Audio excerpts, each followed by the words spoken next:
에베레스트 산을 제일 먼저 등반한 사람은 에드먼드 힐러리 경입니다.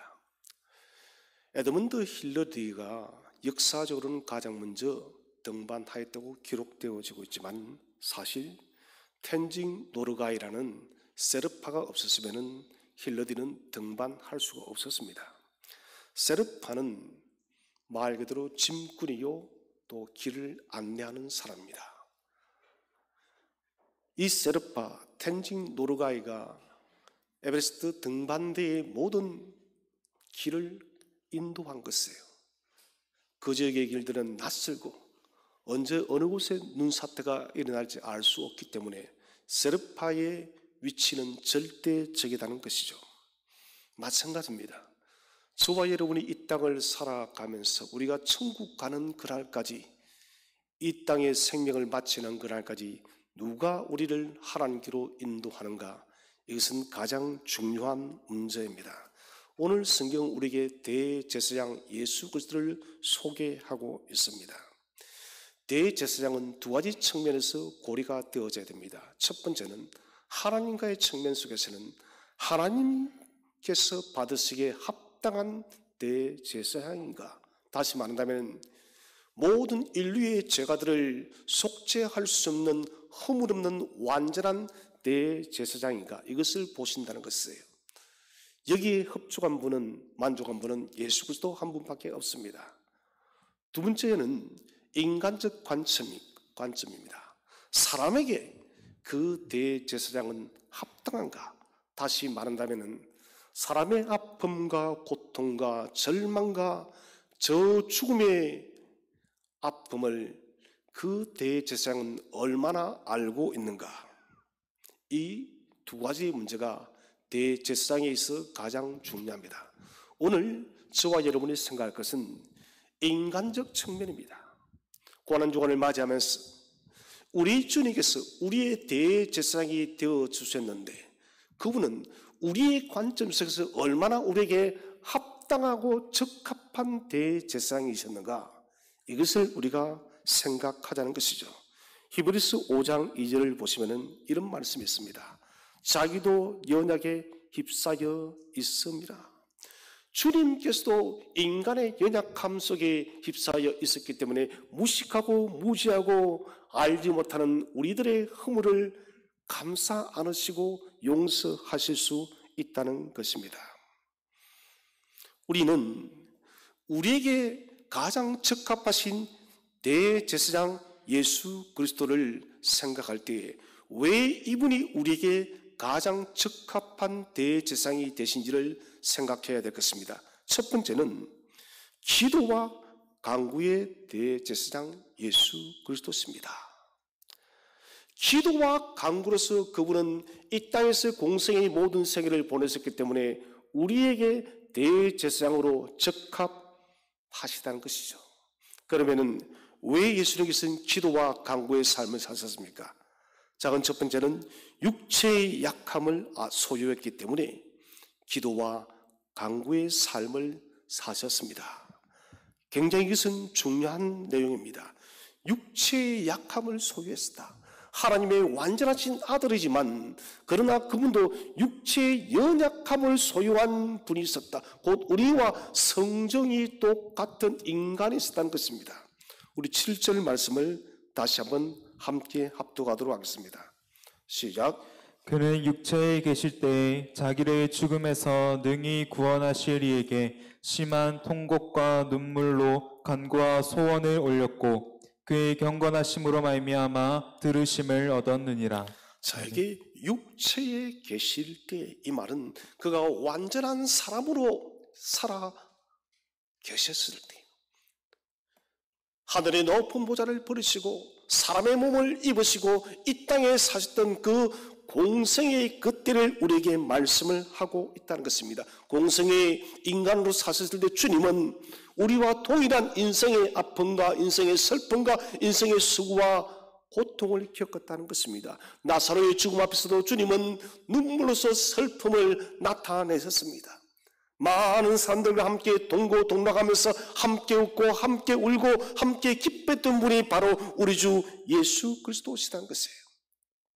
그분은 당신이 육체에 계실 때, 곧 연약하고 문제 많은, 허물 많은 연약한 육체를 소유했기 때문에 그분은 기도와 간구가 필요했다는 것입니다.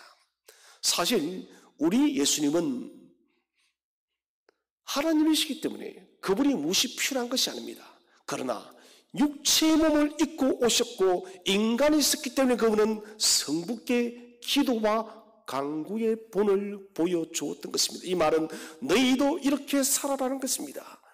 아픔 많고 슬픔 많고 고통 많은 이 땅의 인생을 살아갈 때 내가 기도와 간구로서 성부께 나아갔던 것처럼 너희도 그렇게 기도와 간구의 삶을 살아가라고 우리에게 대제사장으로서 본을 보여주고 계시다는 것이죠. 주님에게 여러분 가장 대표적인 기도가 바로 여러분 종료주일이 지나고 고란주간 들어가는 마태복음 26장 38절 말씀이죠. 우리 한번 다 함께 읽어보겠습니다. 시작. 이에 말씀하시되 내 마음이 매우 고민하여 죽게 되었으니 너희는 여기 머물러 나와 함께 깨어 있으라 하시고. 아멘.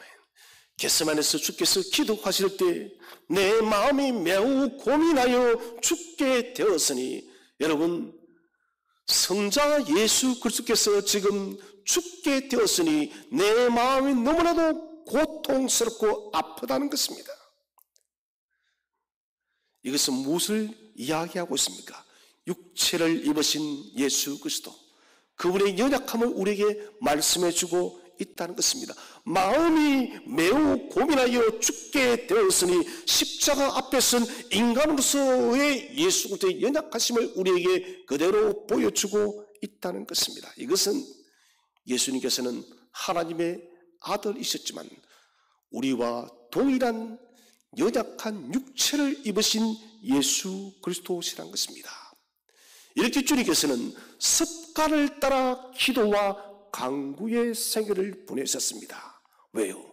육체의 연약함을 입으셨기 때문에.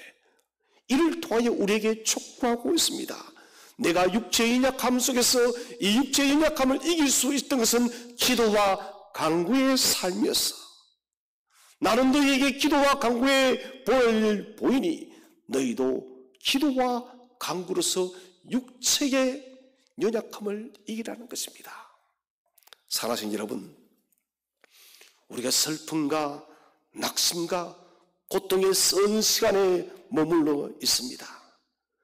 그러다 우리가 그때 여러분 기도할 때 누구보다 저와 여러분의 기도의 아픔을 잘 아시는 분은 우리의 대제사장 예수 그리스도이심을 믿으시길 바랍니다.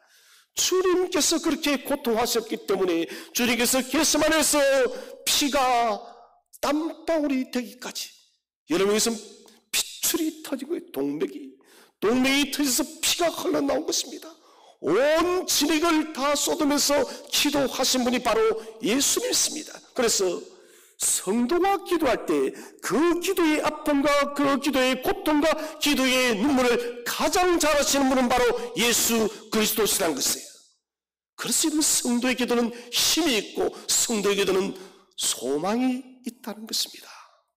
사랑하는 성도 여러분, 어떠한 상황에 처하더라도 기도의 소망을 가지는 것을 포기하지 마시기를 바랍니다. 저와 여러분이 기도할 때 저 보좌 우편에 계신 우리 주님은 저와 여러분을 위해서 중보하고 계심을 믿으시기를 바랍니다. 두 번째로, 그분이 왜 우리의 대제사장으로 합당합니까? 육체를 입으셨기에 필요가 존재하였고 또한 우리의 필요를 알고 계십니다. 여러분, 이것은 대단한 사실입니다. 육체를 입으셨기 때문에 완전하신 하나님의 아들이신 예수 그리스도가 필요가 있었다는 것입니다. 무엇인가가 결여되어져 있었기 때문에 그분은 성부께 요청했다는 것입니다. 오늘 본문 말에서 말씀하십니다. 심한 통곡과 눈물로 간구의 소원을 올려드렸고, 굉장히 여러분 이것은 중요한 기도 제목입니다. 심한 통곡과 눈물로 간구와 소원을 올려드렸다. 여러분, 예수님이 무엇이 부족해서 간구와 소원을 올립니까? 그런데 그분은 필요가 있었던 것입니다. 육체의 한계가 있었기 때문에, 사람의 몸으로 오셨기 때문에 당신의 위대한 구속 사역을 이루기 위해서 저와 여러분을 저 사망의 권세에서 건져내기 위해서 성부께 기도와 간구의 소원을 올려드려야 했다는 것입니다. 본질적으로 예수님은 필요가 없으신 완전하신 하나님이십니다. 그럼에도 불구하고 연약한 육체를 입으셨기 때문에 필요를 구하고 있습니다. 당신 스스로가 성부께 아버지여 내게 이것을 달라는 것이에요. 마치 여러분 우리가 하나님이여 나의 기도의 간구의 소원을 들어달라고 주께 기도하듯이 성자도 친히 그렇게 간구하고 있다는 것입니다. 주님의 간구는 강청이요, 야복강 다리에서 밤새도록 천사와 씨름하였던 야곱의 씨름입니다. 히스기야가 죽음 앞에서 벽을 바라보며 하나님께 통곡하며 자신의 생명을 살려달라고 기도했던 그런 기도이며, 엘리야가 3년 6개월 동안 비가 오지 않았어 머리를 발 사이에 다리 사이에 깊이 굽버리고 7번 간절히 기도했던 그런 간절한 기도였다는 것입니다. 완전하신 분이 부르짖고 눈물을 흘렸습니다. 피의 땀은 땅에 떨어질 정도로 큰 핏방울이 되어질 정도로 주님은 기도하셨습니다. 인생 전체가 소진되는 기도였어요. 무엇 때문에? 자기를 죽음에서 능히 구원하실 이에게. 여러분, 이것은 무엇을 말하고 있습니까? 주님께서도 죽음을 두려워하셨다는 것입니다. 우리는 예수님이 있으니까 죽음이 두렵지 않게 안 했겠지, 천만의 말씀입니다. 주님께서도 이 사망의 권세가, 이 죽음이 두려웠기 때문에 자기를 죽음에서 능히 건지실 성부께 간구했다는 것입니다. 죽음의 저주는 우리 모두에게 찾아옵니다. 그러나 여러분, 자유하시기 바랍니다. 우리 주께서 먼저 그 죽음의 저주의 두려움을 다 느끼시고 저 저주의 십자가의 사망의 권세를 다 짊어지시고 그 죽음의 두려움을 제거했음을 믿으시기를 바랍니다. 사람의 저주와 절망과 두려움과 공포, 이것을 죽음의 십자가로서 한 번에 해결했다는 것이죠. 사람은 필요의 존재입니다. 왜 우리의 이름은 끊임없이 필요가 대두될까요? 끊임없이 일을 해도 우리에게는 뭔가 부족합니다. 저는 생각해 봤습니다.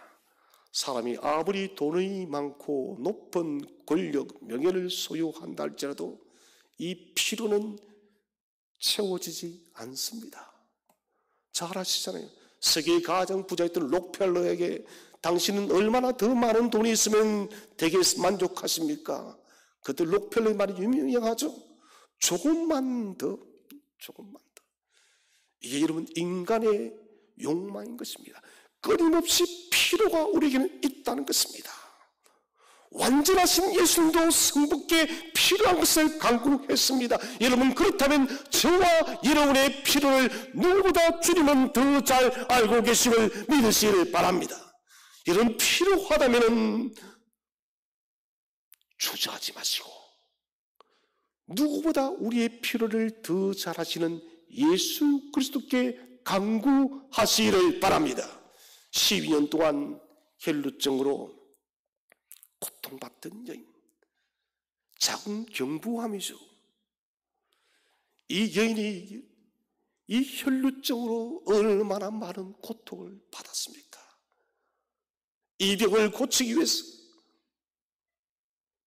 이 의사 저 의사 이 약 저 약 다 쓰봤지만 백약이 무효했습니다. 예수님의 소식을 듣고 그가 무엇이랍니까? 예수님의 옷 단수라도 만지면은, 히브리인들은 옷 단술이 있습니다. 거기에는 5개의 매듭이 있습니다. 이 5개의 매듭은 모세 오경을 말하는 것이에요. 여인이 옷단수를 만진다는 것은 생명의 말씀을 만진다는 것이에요. 생명의 말씀이 누구십니까? 바로 예수 그리스도십니다. 내가 생명의 주 예수 그리스도를 단 한 번만이라도 만질 수 있다면 그분은 너희 나를 고칠 것이야. 여기에 대한 분명한 확신이 있었던 것이에요. 저분은 갈릴리의 예수님은 나의 필요를 누구보다 더 잘 알고 계실 것이야. 여러분, 헬루증 여인을 고쳤던 주님은 지금도 저와 여러분을 찾아오셔서 우리의 필요를 누구보다 더 잘 알고 계심을 믿으시길 바랍니다. 헬루증 여인이 여러분 주님의 옷단수를 만졌던 것처럼 주님을 만지시기를 바랍니다. 주님을 만질 때 주님은 우리의 필요를 해결하시는 분이십니다. 주님 스스로가 당신의 필요를 느꼈기 때문에 그래서 늘 말씀하십니다. 우리가 간구하기 전에 그래 알아. 내가 경험해 봤다는 거예요. 주님께서 말씀하십니다. 내가 육체에 있을 때에 너희들의 아픔과 절망과 고통과 눈물과 저 죽음의 공포와 모든 것들을 내가 다 느껴보았어. 너희들의 필요가 무엇인지 다 알아. 그러니 대제사장 되어진 내게 너희는 아무 걱정하지 말고 간구해야 하는 거예요. 여러분, 구하시기를 바랍니다. 두드리시기를 바랍니다.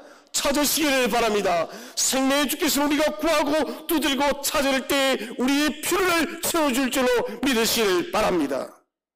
세 번째로, 사람의 두려움을 소유했기 때문에 우리의 두려움을 알고 계십니다.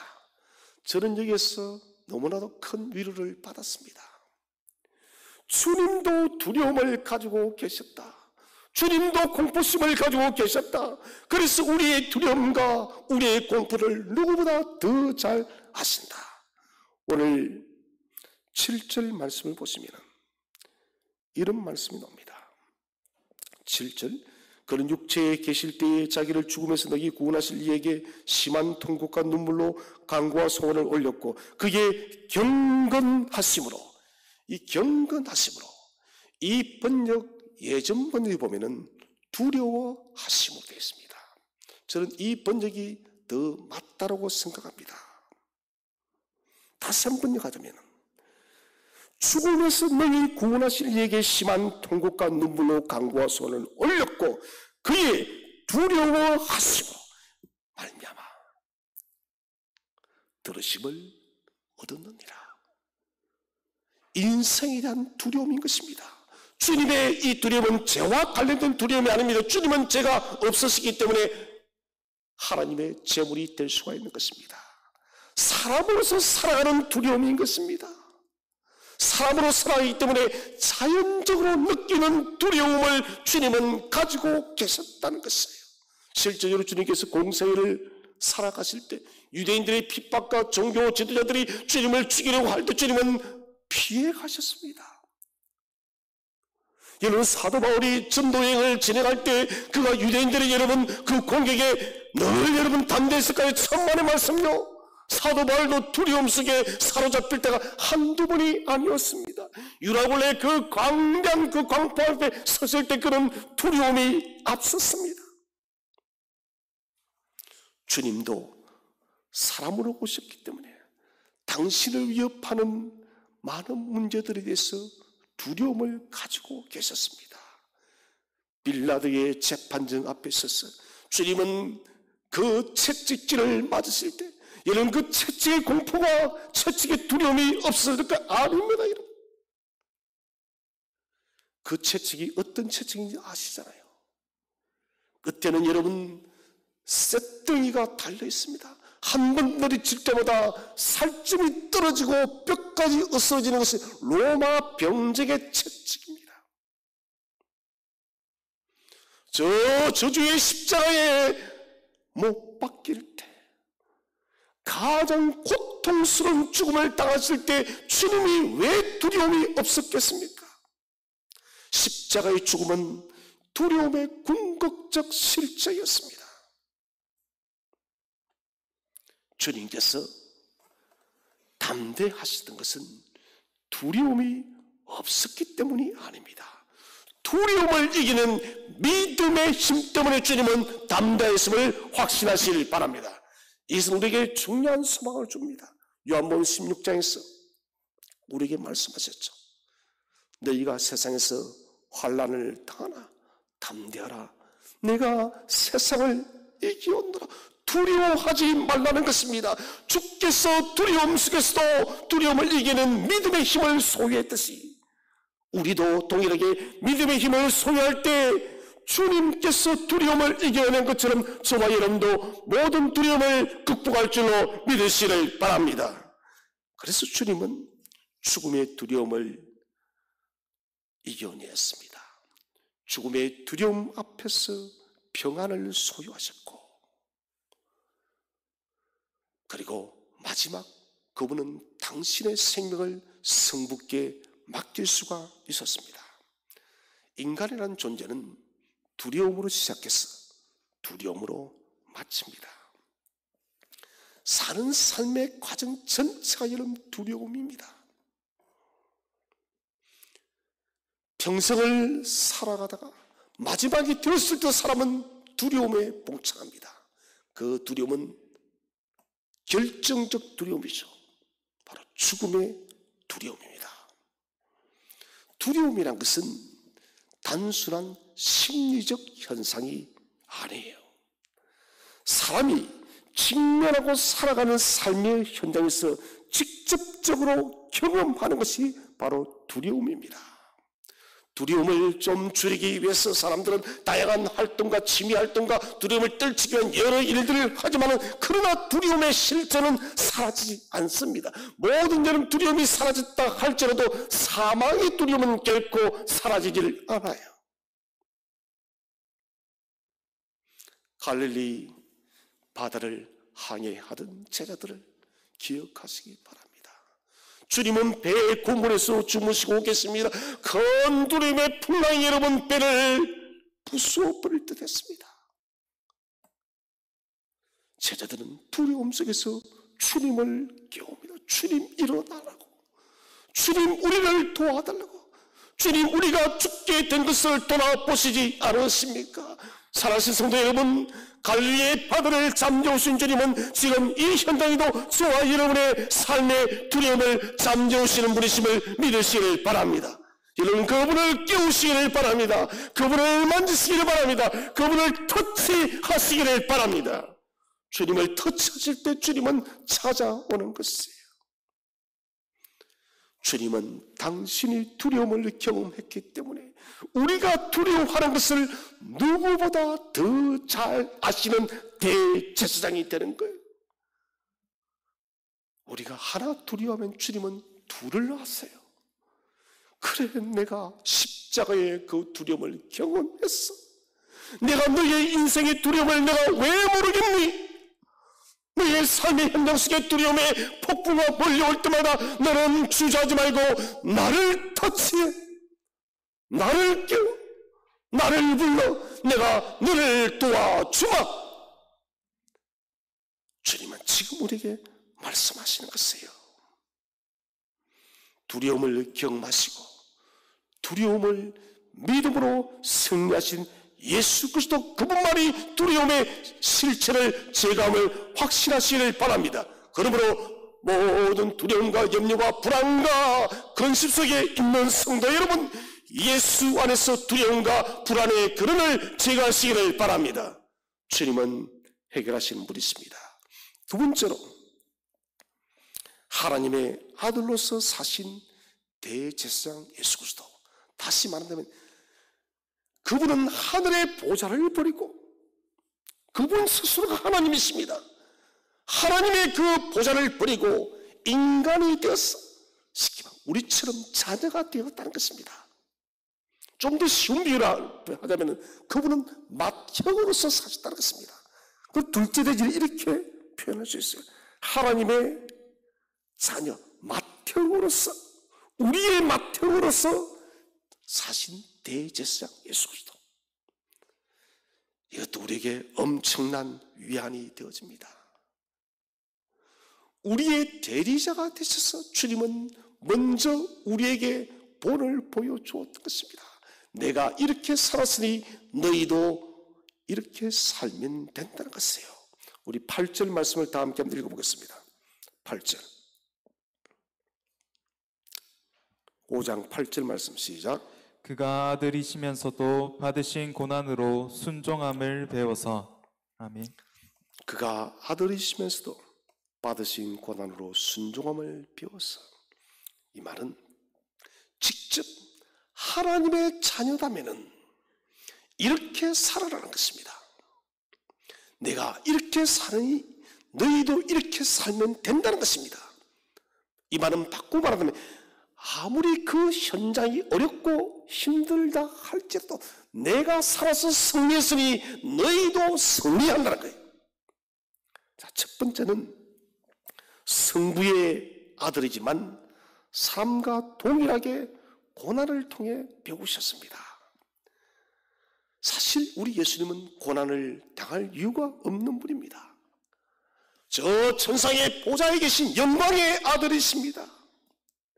그 높으신 하나님이 어떻게 여러분 우리 인간이 받는 이런 고난을 그가 당해야 됩니까? 그러나 주님은 친히 우리의 맏형이 되셔서 맏아들이 되셔서 우리의 대표자가 되셔서 친히 고난을 당하셨다는 것입니다.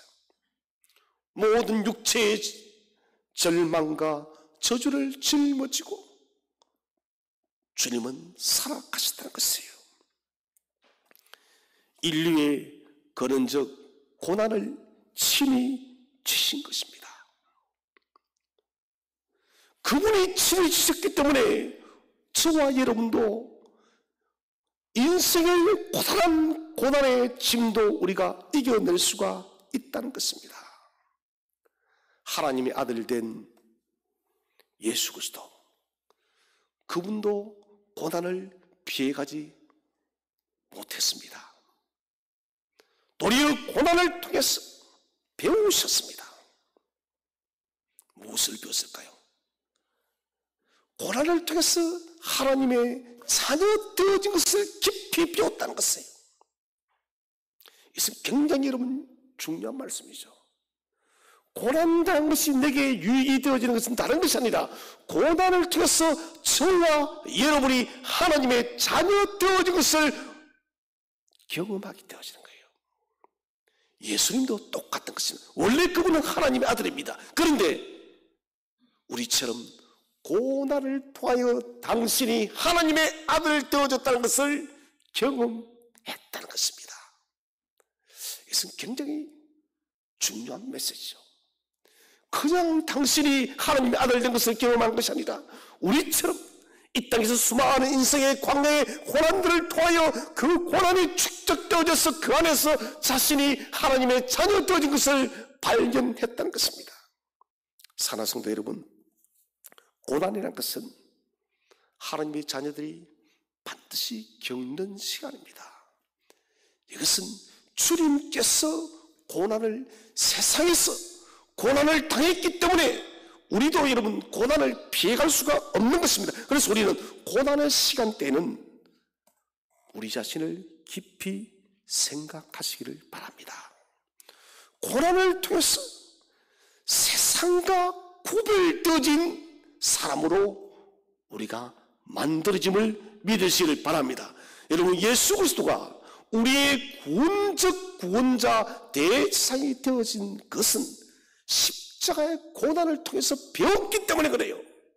십자가의 고난을 능히 감당했기 때문에 그분은 우리의 대제사장이 될 수가 있다는 것입니다. 그래서 여러분, 징계는, 고난은 하나님의 자녀이기 때문에 당하는 것이에요.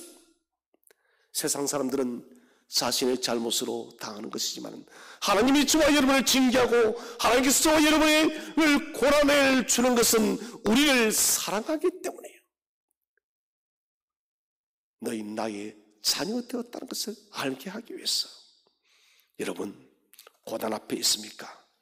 그렇다면 말씀 앞으로 기도의 무릎으로 나아가시기를 바랍니다. 고난의 구덩이에게는 아무리 깊어도 하나님의 사랑보다 깊지 못함을 믿으시기를 바랍니다. 고난의 시간에 하나님의 사랑을 가장 깊이 경험합니다. 주님께서도 저 저주의 십자가에 매어 달렸을 때 하나님의 아버지의 사랑을 가장 깊이 경험했습니다. 여러분, 이것은 불변의 사실이에요. 저와 여러분이 고난 속에 신음할 때, 깊은 수르의 웅덩이에서 말할 수 없는 탄식으로 우리가 신음할 때 주님은 저와 여러분을 더 깊이 사랑함을 믿으시기를 바랍니다. 그래서 고난은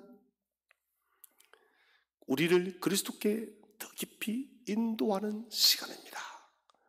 이것을 우리 예수님께서 친히 먼저 보여주었습니다. 당신이 또 하나님의 아들이었지만 친히 이 땅에서의 모든 고난들을 당함을 통하여서 하나님의 자녀 되었음을 입증하였고 동일하게 말씀하는 거예요. 너희가 고난당해도 낙심하지 말아라고. 고난을 통해서 너희가 하나님의 자녀 되어줌이 입증되어지니 고난이 올수록 하나님의 사랑을 더 크게 느끼니 염려하지 말아라고 우리에게 말씀하는 거예요. 사랑하는 성도 여러분, 고난을 자초할 필요는 없겠지만 그러나 욥처럼 혹은 또 우리가 알 수 없는 고난 속에 휩싸였을 때 여러분, 그 고난의 문제 앞에 낙심하지 마시고 그 고난은 더욱더 우리가 하나님의 성숙되어지고 하나님이 사랑하는 자녀로 만들어져가는 시간임을 반드시 믿으시길 바랍니다. 두 번째로 하나님의 아들로서 삶의 삶을 사심으로 참된 순종을 배우셨습니다. 예수님께서 오셔서 야, 나는 하나님의 아들이야. 나는 이 세상을 말씀으로 창조했어. 나는 그런 쪽으로 너희들과 달라. 이게 아니었다는 것을. 그분은 태어나실 때도 겸손하게 태어나셨습니다. 말 구유에 누이셨습니다. 방이 없어서 그분은 말 구유에 구유통에 누이셨습니다. 공생의 전까지는 가난한 목수의 아들로서 살아갔습니다. 아버지는 먼저 세상을 떠났고 홀 어머니와 동생들을 양육해야 됐던 가장이었습니다. 공생의 기간 중에 주님은 당신을 위해서 단 한 번도 사신 적이 없습니다. 오직 아버지의 그 구속 사역을 완수하기 위해서 당신을 다 버렸습니다. 오늘 종료주일에 그분이 예루살렘에 입성하실 때 그분은 말을 타고 입성하지 않습니다. 겸손의 상징인 나귀를 타고 입성하셨습니다. 이것은 무엇을 말하느냐? 순종을 말하고 있습니다. 성육신 예수 그리스도가 사람이 되신 그 자체가 겸손이에요. 이것도 비교가 되지는 않겠지만 세계에서 가장 부유하고 화려하게 살아가는 사람이 한 달 동안 거지가 되어지는 것, 그것도 저는 할 수 있다고 봐집니다. 비유를 하자면 그렇게 비유할 수 있지 않겠습니까? 어리어리하고 그대그대한 호화로운 집에 살다가 가장 비참한 인생이 되어서 한 달 동안 경험해본다. 여러분, 이것과 비교할 수 없는 것이에요. 가장 높은 곳에 계신 만왕의 왕이신 예수 그리스도가 낮고 낮은 인간이 되어서 이제는 우리와 동일한 사람이 되어서 나도 성부 아버지께 순종을 배운다는 것입니다. 여러분, 순종은 머리로 배우는 것이 아닙니다. 순종은 경험을 통해서 행동을 통해서 배우는 것을 믿으시기를 바랍니다. 주님은 고난을 통해서 순종을 배웁니다. 고난 속에서도 겟세마네의 기도를 드릴 때 보십시오. 아버지, 하실 수 있거든. 이 잔을 피가게 해달라고. 오죽 힘들었으면요. 그리고 뭘 합니까? 그러나 나의 원대로 하지 마시옵고 아버지의 뜻대로 하옵소서. 십자가를 받아들이는 그 현장에서 주님은 순종하십니다. 사람들에게 팔려서 저주의 십자가를 짊어지고 조롱과 수치를 받고 십자가에 매어 달리실 때도 주님은 그 십자가를 순종으로 받아들입니다. 하나님의 그 명령의 뜻에 주님은 오직 예라고만 답한 것이에요. 이것은 대단한 메시지입니다. 우리에게 그렇게 살아가는 것이에요. 내가 성부께 예라는 순종으로 살았듯이 살아가는 믿음의 지체들이요, 믿음의 성도들이요, 너희도 예라는 순종으로 살아가라는 것입니다. 순종의 삶을 배우고 실천함으로 성부 하나님을 기쁘게 하였습니다. 사랑하시는 성도 여러분, 순종이란 것은 예수 그리스도를 믿는 믿음을 증거하는 것이에요. 믿노라 하면서 순종이 없는 사람은 믿는 사람이 아닙니다. 주님을 경외한다는 드러난 외적인 증거가 무엇이냐? 그것이 바로 순종이라는 것입니다. 주님을 경외한다면, 주님을 믿는다면 반드시 순종의 실천적 삶이 있어야 되는 것입니다. 여러분, 수영이란 것은 육지에서 배울 수 있는 것이 아닙니다. 오래전에 제가 수영을 처음 배울 때 제일 처음에는 풀장 위에서 강사가 가르치는 대로 했습니다. 이론대로 하니 참 쉬웠습니다. 참 쉬웠어요. 그런데 막상 물에 들어가니 되지 않는 것이에요. 반드시 물속에서 수영은 배워야 되는 것입니다. 순종은 여러분 실천을 통해서 배우는 것입니다. 아브라함의 믿음이 입증되어진 것은 이삭을 드림을 통해서 하나님은 그의 믿음을 입증해 준 것입니다. 진실로 아브라함이 하나님을 경외한다는 것은 이삭을 드림을 통해서 그의 경외함이 인정되어졌다는 것입니다. 사랑하는 성도 여러분, 하나님을 바보처럼 바라보고 바보처럼 믿으시기를 바랍니다. 적어도 여러분 하나님 앞에 바보가 되어도 여러분 바보가 아닙니다. 하나님 말씀하신 그냥 그대로 바보처럼 받아들였어요. 예, 하나님 알겠습니다. 네, 그렇게 하겠습니다. 말씀에 여러분 순종에 머리로 계산하지 마시기를 바랍니다. 하나님은 우리가 계산하기 전에 이미 다 알고 계시는 분이십니다. 성자 예수님도 순종을 배우셨습니다. 순종은 최고의 행복임을 믿으시기를 바랍니다. 순종은 최고의 사랑의 표시입니다.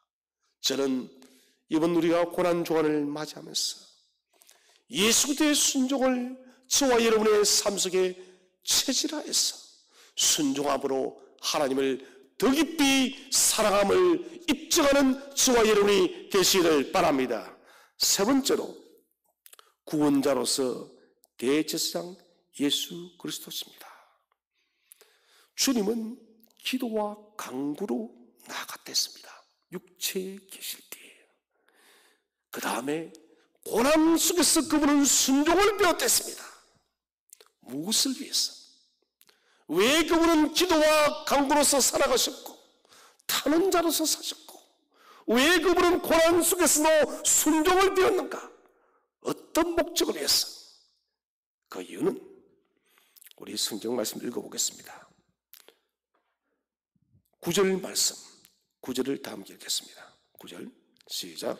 온전하게 되셨은즉 자기에게 순종하는 모든 자에게 영원한 구원의 근원이 되시고. 아멘.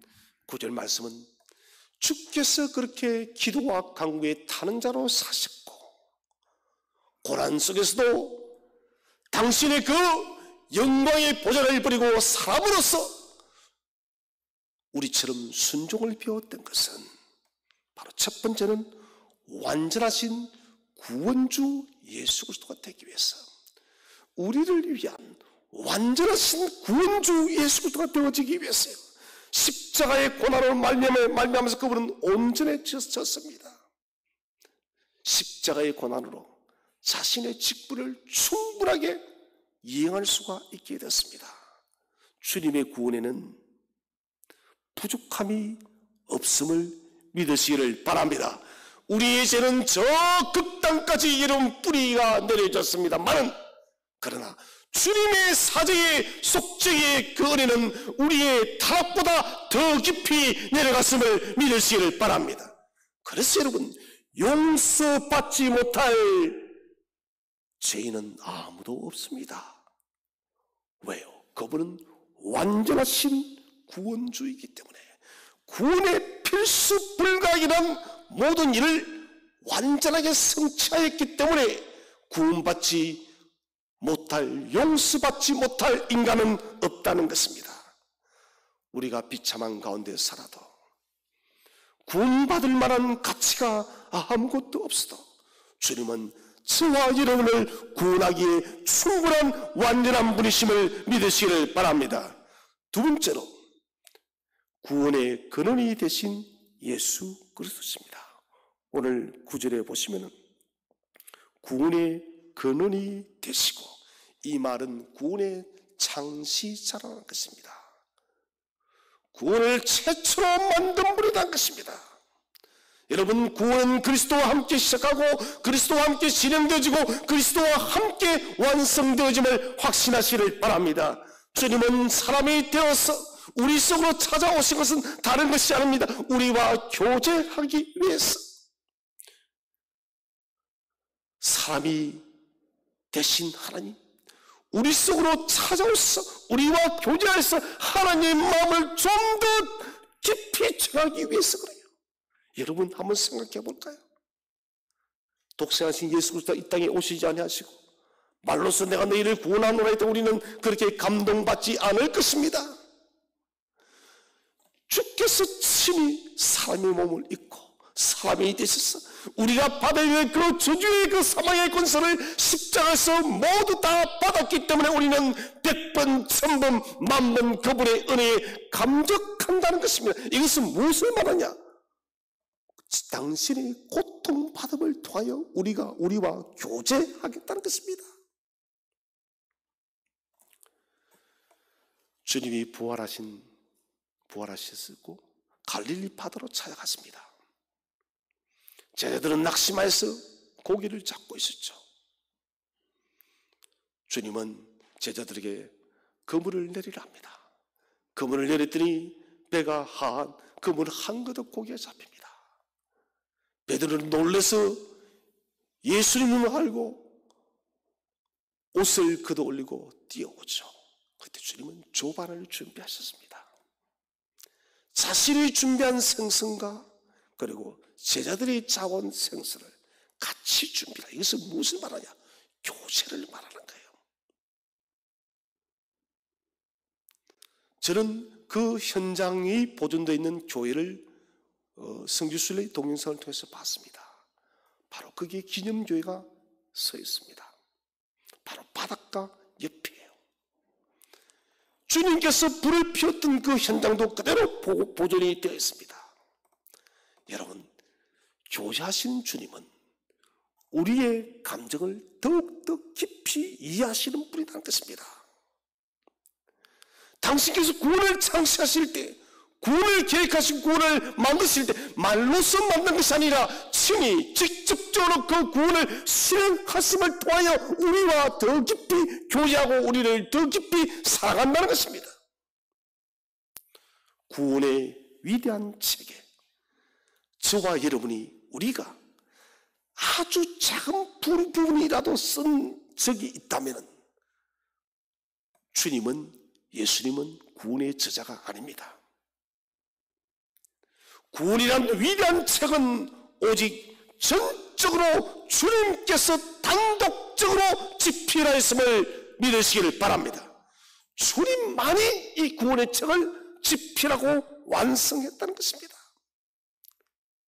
십자가의 그 사역을 주님 홀로 친히 감당했다는 것은 우리의 공로, 우리의 힘, 우리의 도움 어떤 것도 없이 주님께서 오롯이 그 저주의 십자가를 다 짊어졌다는 것이에요. 그리고 우리에게 그 십자가에 피 묻은 손으로 펼칩니다. 나와 교제하자고. 내가 너희를 죽기까지 사랑하니 나의 손을 잡으라고 주님은 지금도 당신의 손을 펼치고 있습니다. 사랑하는 성도 여러분, 이 손을 잡으시기를 바랍니다.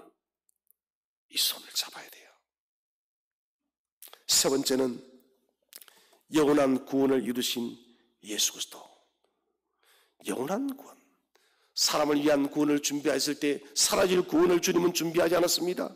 영원히 영속되어진 구원을 준비하였습니다.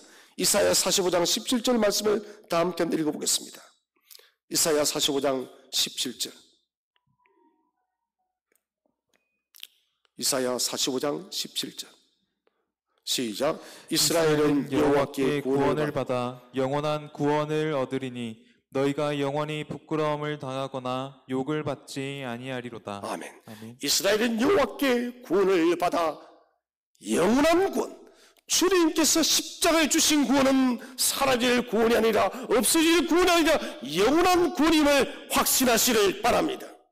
천국까지 이르게 하는 영원한 구원입니다. 네 번째는 제한이 없는 큰 구원의 넓이를 가지신 예수 그리스도. 구원의 근원이 되신 예수님은 제한을 두지 않았습니다. 누구든지 목마른 자는 내게로 와서 마시라. 구원의 영생의 물이 목마른 자는 누구든지 와서 마시라. 누구든지 회개하는 사람은 하나님 나라에 들어갈 것이니. 여러분, 주님은 인종을 제한하지 않았습니다. 사람의 지위와 학식과 부로 제한하지 않았습니다.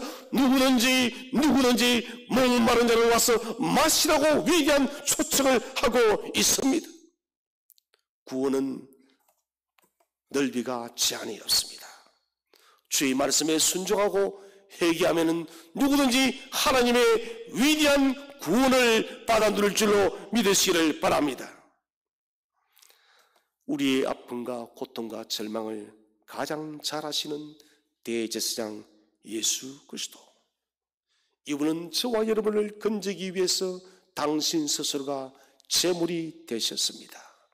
짐승의 제물은 끊임없이 드려야 되는 제물이었지만, 그러나 히브리서 10장에 기록되어진 대로 당신이 단번에 제물로 떨어짐을 통하여 저와 여러분의 위대한 제삼이 이루어졌음을 믿으시기를 바랍니다.